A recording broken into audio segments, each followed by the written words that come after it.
Tu travailles, tu gagnes de l'argent et pourtant, à la fin du mois, tu ne sais jamais où elle est passée. Pourquoi? C'est pas un manque d'intelligence, ce n'est pas la faute du système, c'est un piège invisible, psychologique, spirituel, financier. Et si tu ne le comprends pas maintenant, tu vas passer ta vie à courir après l'argent, sans jamais le rattraper.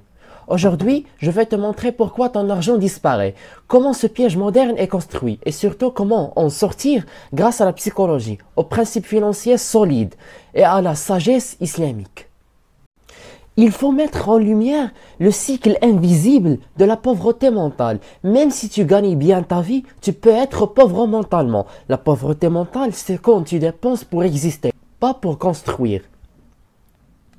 La société t'apprend à acheter du paraître, pas de la paix intérieure.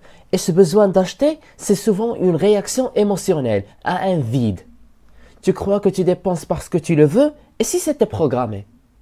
Donc la programmation psychologique de la société de consommation. Dès l'enfance, on nous apprend que posséder est égal réussir. Publicité, réseaux sociaux, amis, séries, tout te pousse à acheter ce que tu n'as pas besoin. Pourquoi? Parce que ton cerveau est entraîné à chercher du plaisir instantané. Et ce plaisir devient une drogue mentale, mais déguisée en besoin. Mais si tu es conscient de ça, pourquoi continues-tu à tomber dans le piège? Le problème existe à l'effet dopamine et le vide spirituel. Chaque achat inutile te donne un petit shot de dopamine. Mais cette satisfaction dure quelques minutes. Ensuite, le vide. Ce vide, c'est l'absence de sens, d'objectif supérieur, d'âme nourrie. Et c'est là que la foi entre en jeu. Parce qu'un cœur vide, c'est un portefeuille vide. Et maintenant, comment reconnecter ton âme pour sauver ton compte en banque? C'est par la vision islamique de la richesse. L'islam ne diabolise pas l'argent, il le discipline. Le prophète, que la bénédiction et la paix soient sur lui, était pauvre, puis riche, mais toujours simple. La richesse en islam est une responsabilité, pas une fierté. Quand tu gagnes halal, licite, dépense halal, licite, et donne pour Allah. Ton argent ne disparaît plus, il fructifie, spirituellement et financièrement. Mais alors, où commence vraiment le changement? Dans ton comportement ou dans ta croyance? Ce qui nous pousse à parler sur le mindset financier, ta croyance sur l'argent. Si tu crois que l'argent est mauvais, tu vas inconsciemment le rejeter. Si tu crois que l'argent est la solution à tous tes problèmes, tu vas devenir esclave. Tu dois programmer ton mindset. L'argent est un outil. Je le contrôle. Il ne me contrôle pas.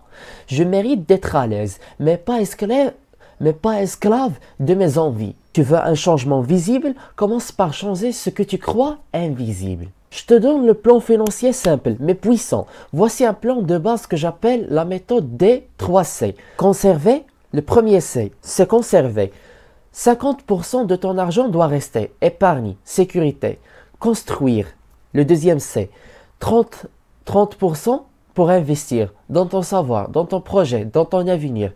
Le troisième C, c'est contribuer. 20% pour donner, aider, soutenir, parce que ce que tu donnes ne disparaît jamais, il revient. Mais tout ça, c'est joli sur le papier, mais comment rester discipliné?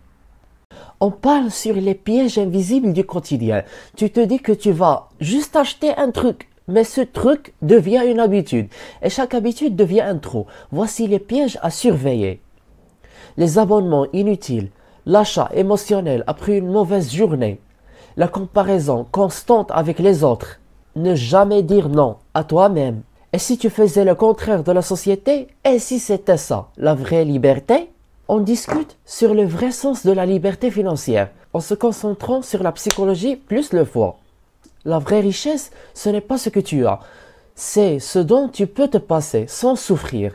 Quand tu maîtrises ton art, quand tu dépenses pour un sens, quand tu gagnes en paix, tu es libre et Allah te donne plus. C'est ça le secret. Quand tu te libères de la dépendance à l'argent, l'argent vient à toi. Tu sais maintenant pourquoi ton argent disparaît. Tu as vu les pièges, tu as vu les clés, mais ce n'est que le début. Tu veux aller plus loin? Regarde les autres vidéos de la chaîne. Elles te donnent des outils mentaux, spirituels et pratiques pour transformer ta vie. Pas demain, aujourd'hui. À très vite.